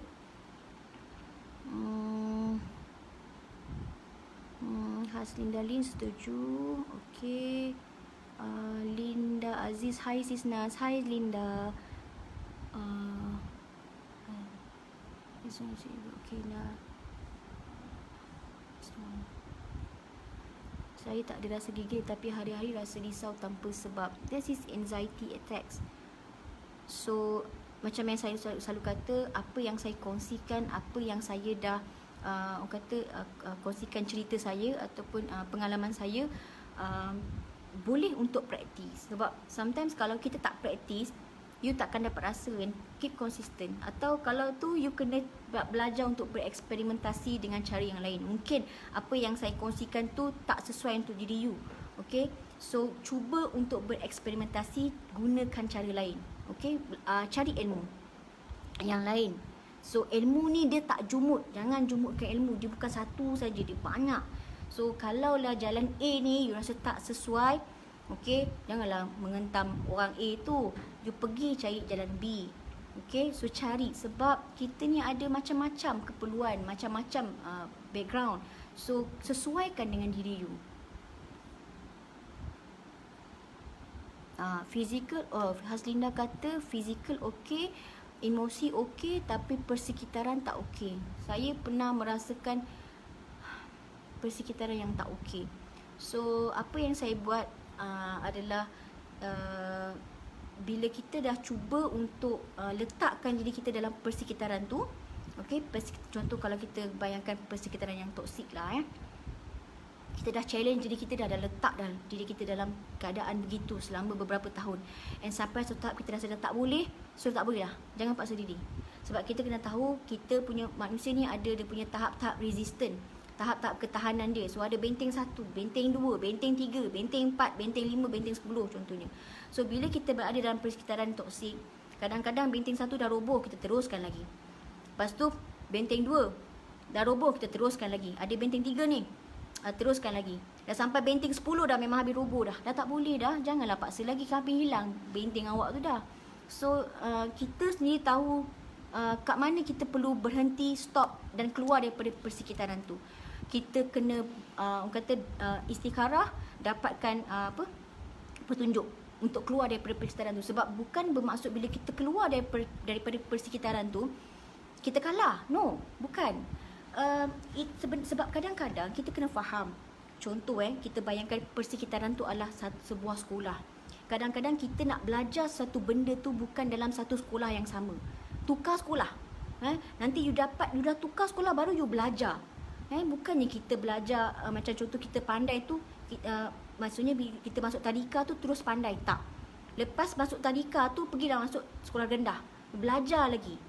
Tukar sekolah. Maksudnya bila persekitaran tak okey, tukar persekitaran tu. Tukar sekolah. Tukar suasana persekitaran, tukar suasana persekolahan. Untuk you dapat belajar benda yang lebih baru. Okay? So, lagi. Betul tu, bila relapse kita jatuh tapi kita belajar upgrade. Yes. So, no worries lah pasal relapse. Saya pun relapse. It doesn't mean that dia bukan macam nak cakap. Saya pernah cakap sebab saya kena anxiety masa tahun 2006 and saya relapse masa tahun 2013. So bila pandemik ni, saya dalam video yang lepas saya ada cerita, dalam pandemik ni saya relapse balik. You see macam seolah 3 kali saya relapse, tapi cuma yang bila yang kali ketiga ni kita dah ada knowledge, kita dah practice, kita dah tahu dah. So benda tu dah takkan lama. Dia takkan lama dekat dengan kita sebab kita dah tahu. Macam kita dah nampak signal tu, kita dah do something. So no worries. Sebab benda ni kalau orang nak cakap lah dalam konteks anxiety ni boleh sembuh ke tak boleh sembuh. Okey. Kalau tanya saya ni pernah jumpa dengan pernah masuk satu bengkel dengan satu pakar psikiatris. So soalan saya satu je dengan dia. Doktor, saya nak tanya satu je. Anxiety disorder ni boleh sembuh ke tak boleh sembuh? Tu je saya nak tahu. Dia jawab apa? 100% boleh sembuh. 100% dia boleh sembuh. So saya peganglah kata-kata tu. Saya peganglah sebab benda tu yang lekat dengan jiwa saya. So bila saya pegang kata-kata tu, saya bertindaklah ke arah apa yang saya percaya tu. But kalau you first time you jumpa satu orang and then orang tu terus cakap anxiety disorder tak boleh sembuh sampai bila-bila, and you percaya benda tu and you pegang benda tu, then dia akan, you punya tindakan, action you bersamaan dengan apa yang you percayalah. So it's up to you. Pada saya, jangan gaduh-gaduh. Anxiety boleh sembuh ke tak boleh sembuh ke, tak payah gaduh-gaduh. Kalau you rasa you yakin benda tu boleh sembuh, yakinlah kat situ. Tapi kalau you tak nak yakin yang dia tak boleh sembuh, it's okay pun. So jangan gaduh-gaduh pasal sembuh tak sembuh ni. Pada saya, yang paling penting adalah you boleh tak menjalani kehidupan seperti biasa. Boleh moving on ke tak? Boleh jalan terus tak? Boleh hidup you ada upgrade sikit tak? Hidup you ada transform sikit tak? Kalau ada, then okay. Tapi kalau static je dalam comfort zone yang sama, bermaksud something you need to change. Yang itu. Okay, so sembuh ke tak sembuh ke, doesn't matter. But kena keep moving in your life. Cik Nira, hai Kak Nas, hai. Sis Nas, saya dah jumpa psikologis, psikiatrik, tapi diorang cakap tak perlu ubat sebab saya masih boleh uruskan diri dan rumah tangga. Okay, Alhamdulillah. Kalau kena makan ubat dan makan, jangan stop. Save life tau Kak. Macam nak save life saya tak tahulah sebab last time saya tak dapat save. So ada tak orang boleh tolong saya macam ni saya nak savekan life saya ni? Sebab nak letak dalam YouTube sekali korang rajin. Ya, patutnya boleh letak. Saya pun tak tahu macam mana. Okey. Menarik, saya suka ulasan fasa derita. Okey, terima kasih. Saya lepas dari dua dos vaksin tiba-tiba kena GERD, anxiety, 2 kali pergi emergency sesak nafas. Tapi bila check normal, lepas tu doktor asyik teringat lepas jadi tu asyik teringat yang sesak nafas tu akan trigger. So sekarang tengah cuba nak pulih. Banyak juga dengar tips dari doktor. Alhamdulillah. Refer pada yang pakar, refer pada doktor is the best way sebenarnya. Kita ni dalam kelompok, we just sharing knowledge je. saya sharing knowledge, sharing experience je. Nak kata knowledge tu pun datang daripada pengalaman apa yang saya sendiri dapat. Okey, tapi dari segi medical punya terms, medical punya field, you better ask orang yang lebih layak, pakar psikiatrik, doktor yang bertauliah. Okey, so kita dalam community sharing knowledge, sharing experience. So apa yang saya ceritakan you all 4-5 perkara tu adalah experience yang saya buat. That's why saya share dengan you all. Okay. Ya betul Tusi, saya orang single rasa semua Tusi sebab ada kawan saya yang anxiety teruk, lepas kahwin terus sihat. Kau? Siapa ni? Dia suruh Namin cari cinta. Wah, nak cari cinta. Cinta tu hilang ke mana? Dia tak mana-mana. Okay, anything grateful service. Thank you Akmal. You write it down. Great. Betul, kita nak sembuh and nikmati kehidupan. Ramai merawat simptom dari menjadi punca. Saya berjaya sebab selepas rawatan untuk fizikal dan mental, saya rawat struktur minda melalui psikoterapi. Boleh. Sebab kita ni kena ingat, ada setengah orang dia punya rawatan dia rawatan A, tapi ada setengah orang yang rawatan dia B, ada setengah orang yang rawatan dia C contohnya. So kaedah rawatan, kaedah pemulihan tu dia tak semestinya sama untuk setiap seorang tu. Sebab itu saya selalu pesan kat you all, you sendiri kena cari kaedah rawatan yang sesuai untuk diri you. Kenapa? Sebab setiap manusia tu ada pattern fikiran yang berbeza, ada corak perasaan yang berbeza. Background kita punya latar belakang kehidupan kita, psikologi kita berbeza. Mak bapak cara didik lain, pendidikan lain, jiran-jiran lain, sekolah lain, kan lain. Jadi benda tu dia kena sesuai. You kena kenal diri you, kenal you punya persekitaran you, sesuaikan dengan kaedah rawatan dia. Sebab tu saya kata, sebab benda ni adalah support system yang nak bantu you untuk pulih.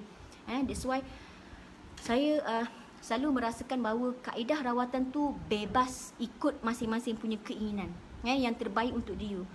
You jangan rasa bila you makan ubat you teruk. No, you makan ubat tu, itulah cara you nak rawat diri you. Walaupun saya tak makan ubat, saya baru sekali sebiji je makan, lepas tu saya tak nak makan, okay?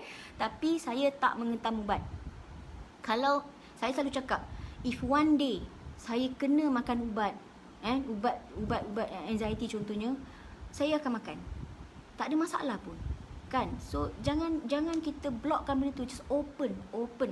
Okay, open your heart, open. So apa pun orang contoh rawatan dia, kadang-kadang kita rasa macam punca sebenar anxiety ni adalah daripada fikiran.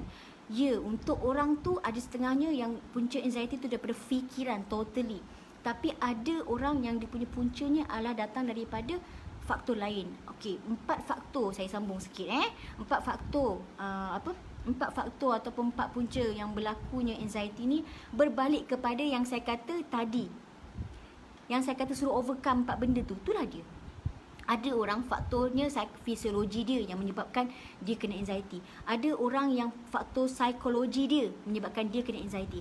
Ada orang yang faktor emosi dia menyebabkan dia kena anxiety. Dan ada orang faktor spiritual dia menyebabkan dia kena anxiety. Okey, 4 ni combine saja, itu yang haywire dia punya diri dia. That's why bila nak sembuhkan kena integrate ke 4 ni. Okey, so kalau kita nak pegang pada satu punca saja, it doesn't matter sebab kita saja yang tahu. Oh okey, untuk aku memang punca aku adalah sebab minda, sebab fikiran. So bila aku ubah benda ni je, terus aku sembuh. Tapi ada orang lain, dia punya punca dia mungkin dari segi emosi dia terlampau tak boleh nak mengawal emosi ni. Emosi tak stabil langsung, tapi once dia dapat belajar untuk kawal emosi dia, meningkatkan dia punya emotional intelligence dia, waktu tu pula baru dia nampak rupanya masalah aku ni emosi je. Gitu. So lain orang, lain punca dia. Jadi kita kena study sendiri. Kita sendiri tak sama, sendiri, eksklusif. Jari ni pun tak sama, ni chop ni pun tak sama. Jadi masing-masing punya jalan hidup pun tak sama. Cara rawatan pun tak sama. So explore sendiri, eksperimen sendiri. Kat situlah kita akan become powerful and become master of ourselves. Bersandarkan pada Allah.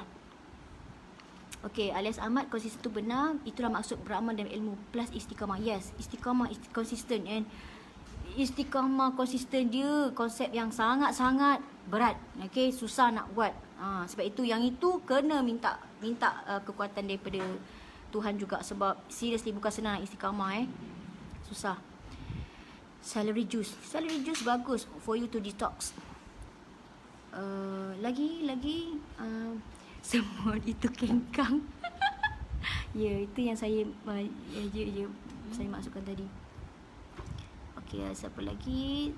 Setback itu benar. Yes, Mr. Anas, setback itu memang benar.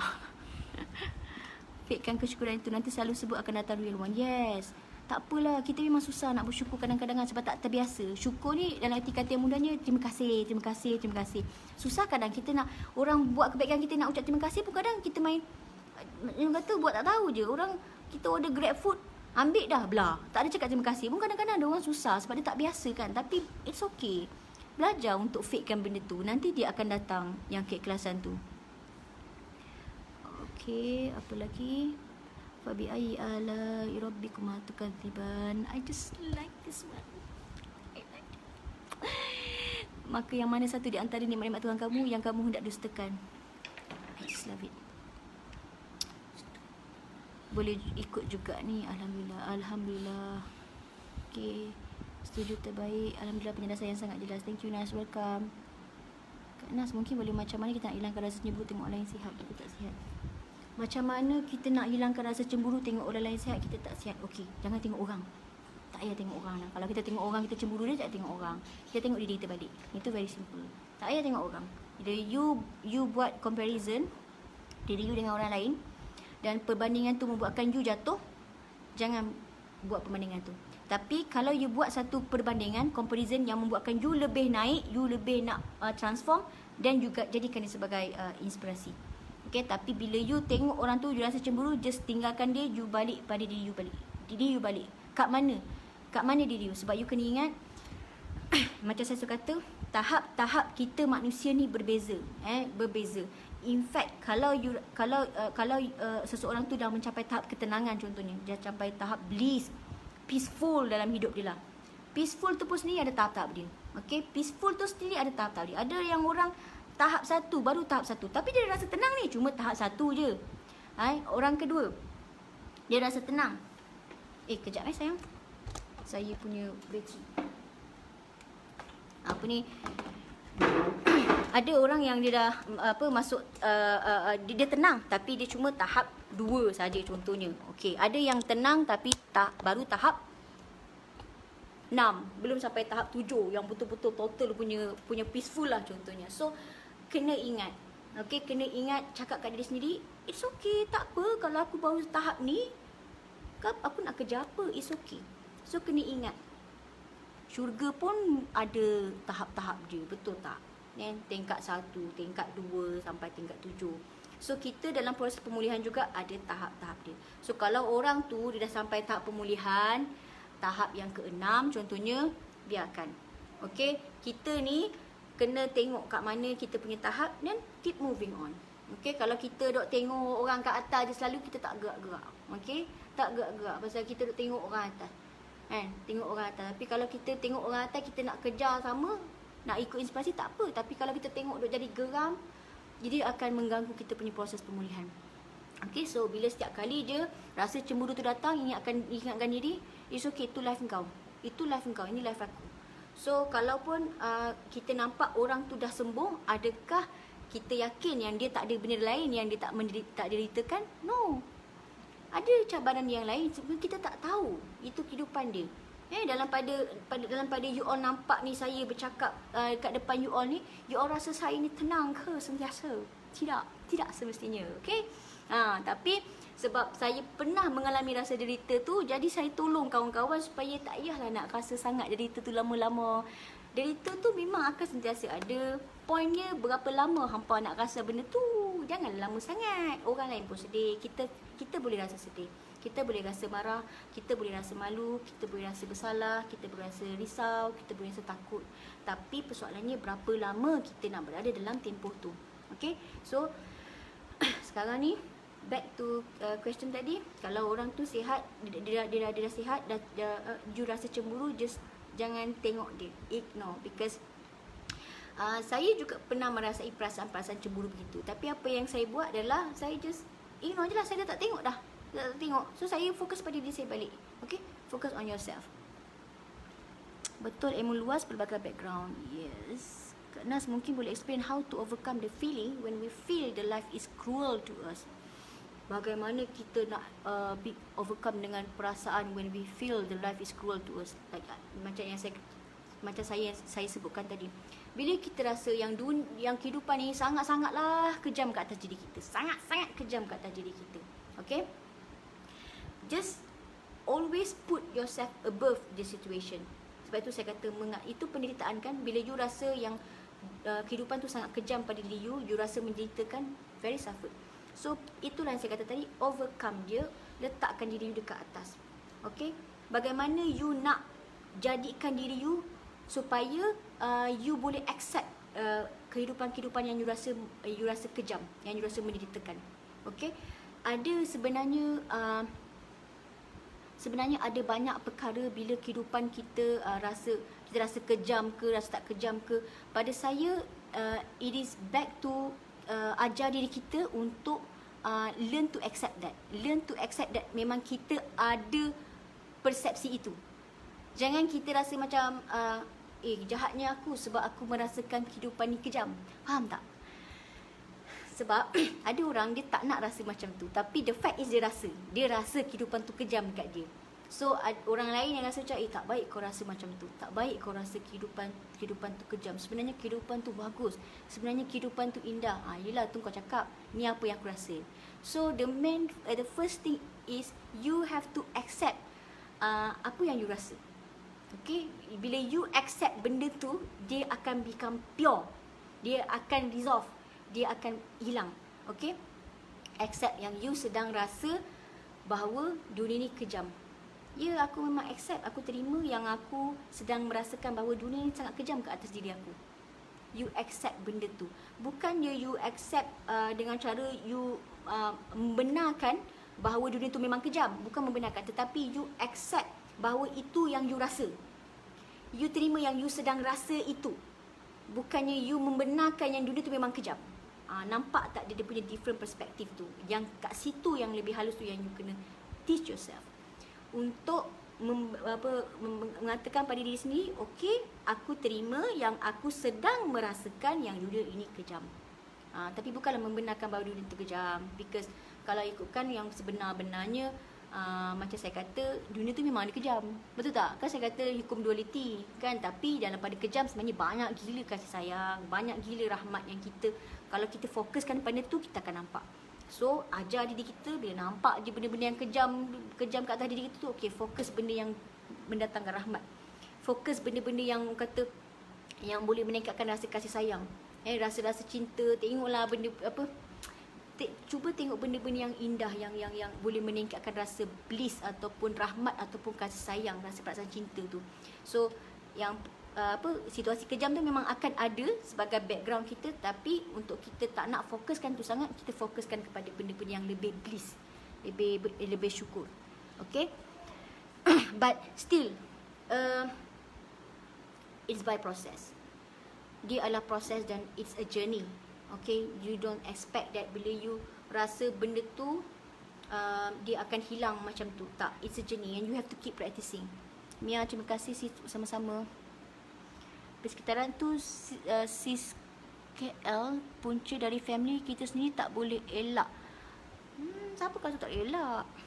Yang ni kena cerita panjang ni kalau macam gini. Actually ada banyak cara. Allah tu tak zalim. Punca daripada family, yes, family is family. Tapi ada cara dia. Okay, ni cerita panjang.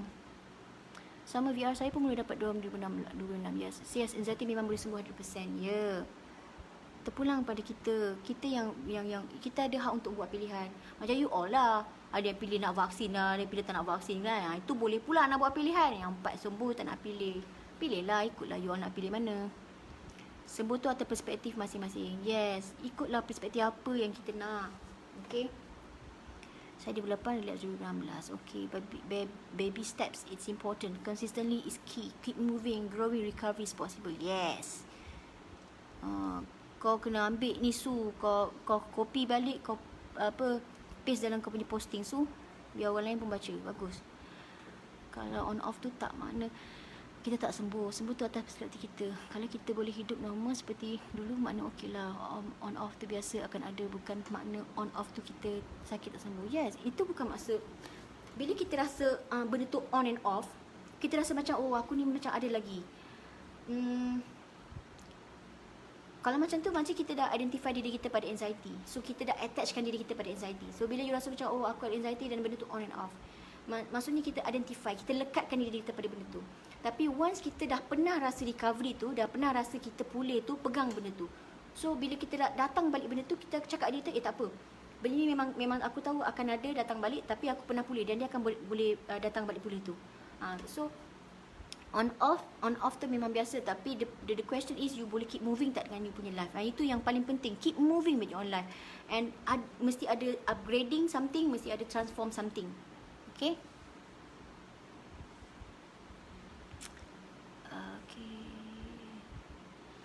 Okay, maaf saya baru masuk. Saya nak tanya, saya kena anxiety tapi selalu overthinking dengan tak nak jumpa orang. Padahal sebelum ni saya trainer. So 360 darjah berubah. For the time being, bila you kena anxiety, memang of course you akan 360 berubah. Macam kehidupan saya dulu 360 berubah. But then benda tu, kalau dulu you bukan orang yang macam tu, sekarang macam tu. So kalau you overcome benda tu, you akan dapat balik diri you yang lama tu. So no worries, benda tu sebab fasa. Bila you kena anxiety tinggi, selalu overthinking, itu adalah fasa. So bila you dah jumpa you punya rawatan yang sebenar, proses pemulihan tu yang berjalan, you akan slowly akan dapat balik diri you yang lama. And in fact, yang sebaiknya you akan dapat diri you yang baru. Okay? So benda tu untuk overthinking tu ada dia punya proses dia. Sometimes you boleh pergi pada psikoterapis untuk buat CBT pun boleh. Okay? Tapi kalau cara-cara yang biasa, cara-cara kalau ikut pengalaman saya personally, saya ada kongsikan dalam YouTube anxiety disorder compilation. Boleh search dekat YouTube tu. And then saya ada cerita banyak, saya ada banyak cerita pasal overthinking, banyak cerita pasal negative thoughts, apa benda semua saya ada cerita. Sebab memang kita banyak bermain dengan fikiran. Kita, one of the reason kita punya anxiety adalah banyak bermain dengan fikiran. So saya memang banyak fokus pada benda tu dalam saya punya video anxiety disorder dalam YouTube. So boleh search anxiety disorder compilation. Okay? Compilation. Alright, anything ada lagi tak? Okay. Anxiety memang macam tu, but anxiety does not define who we are. Yes, Eddie ni macam hujan. Kita dijadi dengan Eddie tapi kita tak teguh. Yes, we are not our emotion, we are not the anxiety. All will pass insyaAllah. Yes. Percaya tak saya punya takut nak jumpa orang sampai resign kerja government. Ini maybe social anxiety. So social anxiety you need to itu kena dapatkan rawatan psikiatris. Ada dia punya kaedah dia, because I'm not in that field, so saya tak boleh cakap pasal benda tu. So the best way is you refer pada psikiatris and overcome balik. Maybe CBT antara salah satu cara yang you boleh ajar diri you. Okay. Alright, so done. Okay, alhamdulillah saya dah baca semua komen. And again, apa yang saya kongsikan pada hari ini, okay, selagi mana you mendengar saja tapi you tidak mulakan action, tidak ada tindakan, dia hanya macam buku. Dalam buku saja, dia teori semata-mata. So dia tak akan bergerak, you tak akan experience benda tu. So apa yang saya kongsikan, pengalaman-pengalaman saya tu, kalau you interested untuk nak practice, untuk nak ambil tindakan, please do so. Okay. And the best way is bila you mengambil sesuatu tindakan untuk nak transform, untuk nak ubah tu, adalah always bersandarkan pada you punya Tuhan. Okay, because saya masih makhluk dia juga. So kalau you sentiasa bersandar pada saya atau bersandar pada orang lain, you masih ada kebergantungan pada makhluk. So bila you letakkan kebergantungan you 100% pada dia, dia akan tunjukkan jalan. And tunjukkan jalan tu adalah mungkin dengan cara dia akan hantarkan orang-orang untuk you, untuk bantu you. Dia akan hantarkan alat-alat untuk bantu you. So bila you nak further step, minta kat dia dulu. Ya Allah Tuhanku, minta kat dia tunjukkan aku jalan yang sebenarnya untuk rawatan pemulihan aku.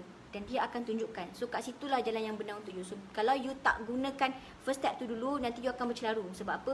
Benda tu not guidance guide from the higher source, tetapi it's guided by you punya keinginan yang banyak sangat kata maybe high desirable ke, yang bernafsu ke apa. So kita tak nak kita punya niat tu dikotori. So niat kita nak sihat, nak baik, nak pulih tu sebab nak jadi manfaat pada orang lain.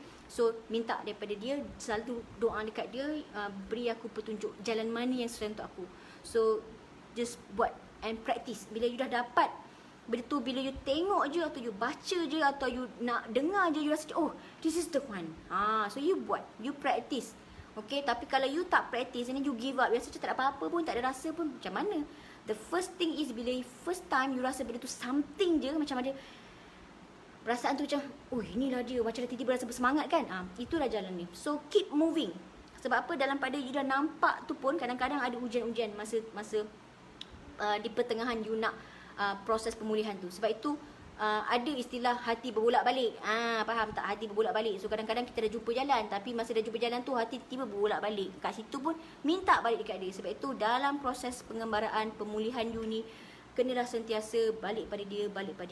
Saya cakap bukan sebab saya bagus, tak, sebab saya tak bagus lah saya cakap macam ini. Sebab saya pun sendiri lemah sangat bila setiap kali saya jatuh tu, saya pun mencari-cari makhluk yang lain.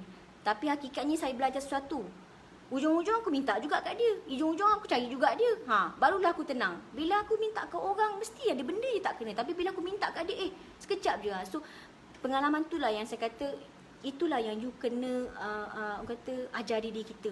Always back to God. Always back to Allah. Minta dia petunjuk, nanti dia akan tunjukkan, insyaAllah. Okay. And then, kedua, saya nak kongsikan yang tentang e-book saya, e-book Kembara Kesedaran. Ini adalah buku biblioterapi. Genre biblioterapi ni memang jarang jumpa dekat pasaran, jarang jumpa dekat library. Biblioterapi ni maksudnya adalah cerita tentang seseorang bagaimana dia terapikan diri dia self-help.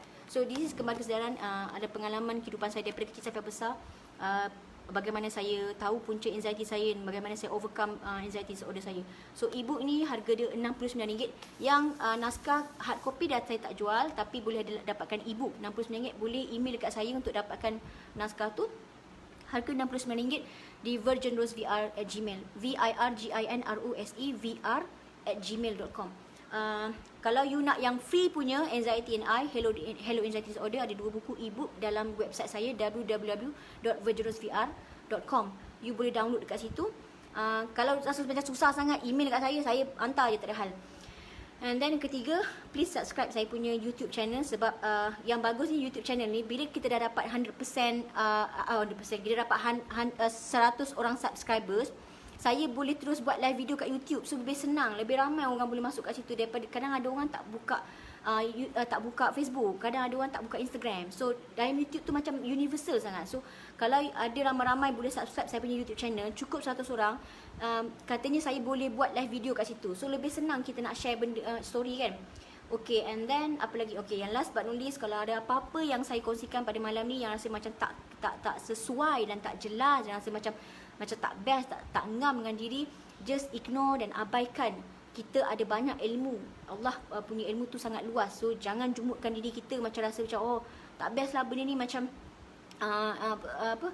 rasa macam benda tak betul. Memang benda tak betul lah untuk awak. So tak payah ikut benda tu, tinggalkan dan please get another ilmu yang mungkin itu sesuai untuk kita. So ilmu ni luas, buka-buka minda kita. Alright, so apa yang saya bagi contoh ke apa yang saya kongsikan, sekiranya ada terkasar bahasa, saya minta maaf. Okay, so apa-apa yang you ada kemusykilan, okay, boleh orang kata follow saya punya Instagram nasazad_VR. Okay, kat situ bolehlah inbox saya, and then boleh juga join Telegram chat saya ada kat situ. Kalau saya tak sempat nak respon, ada kawan-kawan lain yang boleh respon. Okay, so anything else? Kalau tak ada, saya ucap selamat malam dan jaga diri baik-baik. Okay, Assalamualaikum warahmatullahi wabarakatuh. Bye.